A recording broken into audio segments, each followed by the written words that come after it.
Hello friends, இன்றைக்கி நம்ம சேனலில் என்ன பார்க்க போகிறோன்னா ஒரு முக்கியமான ஜோதிட தாள்களை தான் இந்த வீடியோவில் அதிரடியாக பார்க்க போகிறோம்.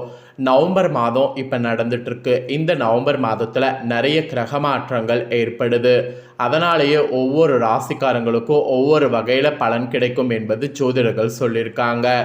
ஆக்சுவலி இந்த நவம்பர் மாதத்தில் கிரகங்களில் வக்ரங்கள் போன்ற சம்பவங்கள் நடக்குது. அதுவும் மெயின் கிரகங்கள் வக்ரம் பெறுது. குரு பகவான், சனி பகவான், அதுக்கப்புறம் பார்த்திங்கன்னு வச்சுக்கோங்களேன், மிக முக்கியமான இவர் பயிற்சி ஆகிறாரு. யார்? புதனும் வக்ரமாகிறாரு. இந்த 3 கிரகங்கள் வக்ரமாகிறதுனால இந்த மாதமே ஒரு வக்ர மாதம் என்று சொல்லலாம். இதனாலேயே எல்லா ராசி நட்சத்திரத்துக்கும் தலையெழுத்து மாறும். ஸோ அதில் மிதுன ராசிக்காரங்களுக்கு நட்சத்திரத்துக்கேற்ப என்ன தலையெழுத்து மாறும் அப்படிங்கிறதையும், நீங்கள் இந்த கிரகத்தினுடைய வக்ரத்தினுடைய ஆபத்திலிருந்து தப்பிப்பதற்கு செய்ய வேண்டிய பரிகாரத்தையும் ஷேர் பண்ண போகிறேன். ஸோ இந்த வீடியோ ரொம்பவே யூஸ்ஃபுல்லாக, ரொம்பவே இன்ட்ரெஸ்டாக இருக்கும். கண்டிப்பாக வீடியோவை ஸ்கிப் பண்ணாமல் பாருங்கள். அப்போ தான் நான் என்ன சொல்ல வரேன் அப்படிங்கிறத தெளிவாக இந்த வீடியோவில் தெரிஞ்சு அதற்கேற்ப நடந்து பயனடைய முடியும். ஃபர்ஸ்ட் ஆஃப் ஆல் பார்த்திங்கன்னு வச்சுக்கோங்களேன், சிவன்மலையில் இப்போ நடந்துட்டு இருக்கக்கூடிய அதிசயத்தை பற்றி நிறைய பேருக்கு தெரியாமல் இருக்குது. ஆக்சுவலி சிவன்மலை காங்கேயத்துக்கு அருகே இருக்குது. அதாவது திருப்பூர் மாவட்டம் காங்கேயத்துக்கு அருகே சிவன்மலை சுப்பிரமணிய சுவாமி கோவில் அமைந்திருக்கு. இந்த கோவிலுடைய சிறப்பு ஆண்டவர் உத்தரவு பெட்டி. இந்த உத்தரவு பெட்டியில் இதுவரைக்கும் எத்தனையோ பொருள் வைத்து பூஜை செய்யப்பட்டிருக்கு.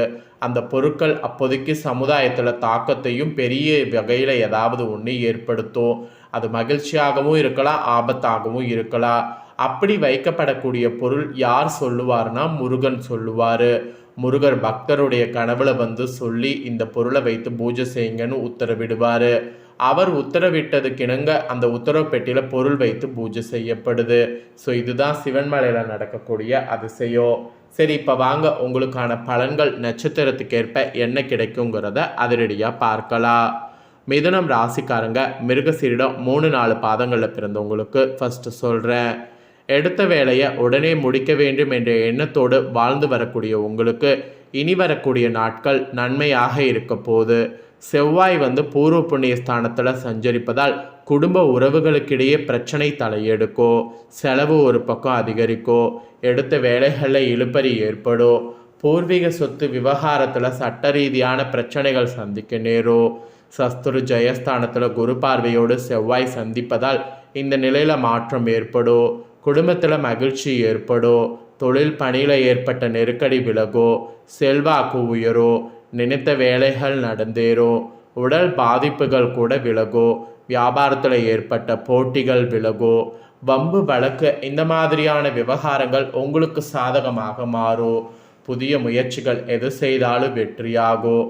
அனைத்திலுமே முன்னேற்றமான நிலை உண்டாகும். விவசாயம், மருத்துவம், உணவகம், ரியல் எஸ்டேட், பில்டர்ஸ் தொழில் இந்த மாதிரி ஈடுபட்டிருக்கிறவங்களுக்கு எதிர்பார்த்த முன்னேற்றம் உண்டாகும். காவல்துறையினருக்கு பதவி உயர்வு கிடைக்கும். வெளிநாட்டு தொடர்புகள் சாதகமாகும். பெரிய மனிதருடைய ஆதரவால் இழுபறியாக இருந்த வேலைகள் முடிவுக்கு வரும். மாணவர்களுக்கு படிப்பில் அக்கறையானது கூடும். நீங்கள் பண்ண வேண்டிய பரிகாரம் பழனி முருகனை வழிபாடு செய்யணும். அதனால் சங்கடங்கள் விலகும். அதனால் இந்த ஒரு பரிகாரத்தை மட்டும் மறக்காமல் செய்திடுங்க. நெக்ஸ்ட்டு, திருவாதுரையில் பிறந்த மிதுனம் ராசிக்கு சொல்லப்பட்டிருக்கு. இதில் பிறந்தவங்களுக்கு வாழ்க்கையில் முன்னேற்றம் அடையணுங்கிற யோகம் கொண்ட உங்களுக்கு இனி நாட்கள் ராகு பாகிஸ்தானத்தில் சஞ்சரிப்பதால் செல்வாக்கு உயரும். நினைத்த வேலைகள் அத்தனையுமே நடந்தேறும். நீண்ட நாள் கனவு நனவாகும். கடந்த மாதத்தில் ஏற்பட்ட நெருக்கடிகள் எல்லாமே இப்போ விலகும். வியாபாரத்தில் தடை, நெருக்கடி என்றிருந்த நிலை மாறும். கணவன் மனைவிக்குள் ஏற்பட்ட சச்சரவுகள் விலகும். தன புத்திரக்காரகன் குரு சஞ்சாரம் சாதகமாக இருப்பதால் குடும்பத்தில் நிம்மதி ஏற்படும். வரவேண்டிய பணம்லாம் ஈஸியாக உங்கள் கைக்கு வரும். அரசியல்வாதிகளுக்கு எதிர்பார்த்த பதவி, பொறுப்பு கிடைக்கும். எதிர்பார்த்த முன்னேற்றமும் ஏற்படும். திடீர் அதிர்ஷ்ட வாய்ப்பு உண்டாகும். பணியாளர்களுக்கு எதிர்பார்த்த இடமாற்றம், பதவி உயர்வு கிடைக்கும். புதிதாக தொழில் தொடங்க நினைத்தவர்களுடைய எண்ணம் நிறைவேறும். அசையா சொத்துக்கள் வாங்கக்கூடிய முயற்சி வெற்றியாகும். வேலை தேடுபவர்களுக்கு தகுதியான வேலை கிடைக்கும். வம்பு வழக்குகள் என்றிருந்த நிலை மாறும். உடல்நிலையில் ஏற்பட்ட பாதிப்பு விலகும். போட்டியாளர்கள் உங்களிடம் சரணடையக்கூடிய நிலை ஏற்படும். உங்கள் லாபாதிபதி கரெக்டாக குரு பார்வையோடு சஞ்சரிப்பதால் குரு மங்கள யோகம் ஏற்பட்டு முயற்சிகள் எல்லாம் வெற்றியாகும். வியாபாரிகளுக்கு புதிய ஒப்பந்தம் உங்களுக்கு கிடைக்கும். செல்வாக்கு அந்தஸ்து உயரும். இழுபறியாக இருந்த வேலைகள் நடந்தேறும். குடும்பத்தில் சுப நிகழ்ச்சிகள் நடந்தேறும். வெளிநாடு முயற்சிகளும் சாதகமாகும். உங்களுக்கு பரிகாரம் என்னன்னா, பண்ணாரி அம்மனை வழிபாடு செய்தீங்கன்னா வாழ்வில் முன்னேற்றம் உண்டாகும். அதனால் இந்த ஒரு பரிகாரத்தை மட்டும் மறக்காமல் செய்யுங்க. நெக்ஸ்ட்டு புனர்பூசம் 1, 2, 3 பாதங்களில் பிறந்த மிதுன ராசிக்கு சொல்லப்பட்டிருக்கு. அறிவாற்றலும் செல்வாக்கும் கொண்ட உங்களுக்கு இனி வரக்கூடிய நாட்கள் யோகமாக இருக்க போகுது. ஞானகாரகன் குரு 2வது இடத்துல சஞ்சரிப்பதால் குடும்பத்தில் நிம்மதி ஏற்படும். கணவன் மனைவிக்குள் ஏற்பட்ட பிரச்சனைகள்லாம் விலகும். எதிர்பார்த்த பணம் கைக்கு வரும். இழுபறியாக இருந்த வேலைகள் ஈஸியாக முடிவடையும். புதிய முயற்சி சாதகமாகும். ஞான மோட்சக்காரகன் கேது சகாயஸ்தானத்தில் சஞ்சரிப்பதால் டிகிரியும் கூடும். தன்னம்பிக்கை அதிகரிக்கும். சகோதரர்கள் ஒத்துழைப்பு கிடைக்கும். தயக்கம், தடுமாற்றம், சோம்பல் என்றிருந்த நிலை மாறும். சுய தொழில் புரிபவர்களுக்கு பணியாளர்கள் ஆதரவு உண்டாகும். விற்பனை உயரும். லாபம் அதிகரிக்கும். ராசிநாதன் புதன் பூர்வ புண்ணிய ஸ்தானத்தில் சஞ்சரிப்பதால் உங்களை பற்றி பிறர் அவதூறு பேசக்கூடிய நிலை ஏற்படும். உங்கள் செயல்களில் இதனால் கவனமாக இருக்க வேண்டும். பழக்க வழக்கங்களில் எச்சரிக்கை வேண்டும். அதுவும் அதிர்ஷ்டக்காரகன் சஞ்சாரம் சாதகமாக இருப்பதால் பொன்பொருள் சேரும். திருமண வாழ்வில் முறிவு ஏற்பட்டு நீதிமன்ற வாசலில் நிற்பவர்களுக்கு பெரியோர்கள் ஆலோசனைப்படி இணைந்து வாழக்கூடிய நிலை உண்டாகும். பாகிஸ்தான ராகுவால் வெளிநாட்டு முயற்சி சாதகமாகும். பெரிய மனிதர்களுடைய ஆதரவு கிடைக்கும். தெய்வ அருள் உண்டாகும். எடுக்கக்கூடிய வேலைகள் தடையின்றி நடந்தேறும். ஆனால் உடன் பணிபுரிவருடன் உங்கள் ரகசியங்களை வெளியிட வேண்டாம். பெண்கள் சாமர்த்தியம் வெளிப்படும். சிலர் புதிய வாகனம் வாங்குவீங்க. நீங்கள் பரிகாரமாக லக்ஷ்மி நரசிம்மரை வழிபாடு செய்தீங்கன்னா விருப்பங்கள் நிறைவேறும். இதுதான் உங்களுக்கு சொல்லப்பட்ட பலன்கள். ஸோ உங்கள் நட்சத்திரத்துக்கு ஏற்ப என்ன மாதிரியான பலன்கள் கிடைக்குங்கிறத ஷேர் பண்ணிட்டேன். ஷேர் பண்ணதை தெரிஞ்சிருப்பீங்க. தெரிஞ்சதுக்கேற்ப நடந்து பயன் பெறுங்க. இப்போ உங்கள் ராசினருக்கு நீங்கள் வாழ்க்கையில் முன்னேறுவதற்கு செய்ய வேண்டிய ஒரு சில பரிகாரங்களை சொல்கிறேன். நமது ஜோதிட சாஸ்திரத்தில் மொத்தம் 12 ராசிகள் இருக்குது. இந்த 12 ராசிகள் அனைத்துமே நவக்கிரகங்களுடைய ஆதிக்கத்திற்கு உட்பட்டவை. இந்த ராசிகளில் 3வதாக வரக்கூடிய ராசி மிதுனம் என்னும் ராசியாகும். மிதுன ராசிக்காரங்க உங்கள் வாழ்நாளில் சிறப்பான பலன்களை பெறுவதற்கு என்ன பரிகாரங்களை செய்ய வேண்டும் என்பதை இப்போ இந்த வீடியோவில் சொல்ல போகிறேன்.